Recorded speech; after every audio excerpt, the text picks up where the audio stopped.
எங்களை மாதிரி கேப்டனுடைய தொண்டர்களுக்குலாம் வந்து அது சீட்லயே உட்கார முடியல. அந்த அளவுக்கு ஒரு இதா இருந்துச்சு, ஒரு புத்துணர்ச்சியா இருந்தது,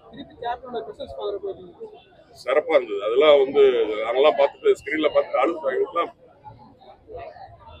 கேப்டன் வந்து கடவுள் மாதிரி ஸ்கிரீன்ல பார்த்துட்டு எங்களுக்கு நிச்சயம் சொல்ல முடியாது. கேப்டன் எப்படி இன்னும் எங்களோட தான் இருக்கிறாரு நாங்க நினைக்கிறோம்.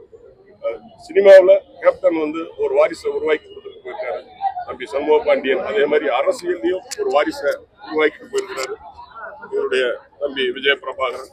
நன்றி.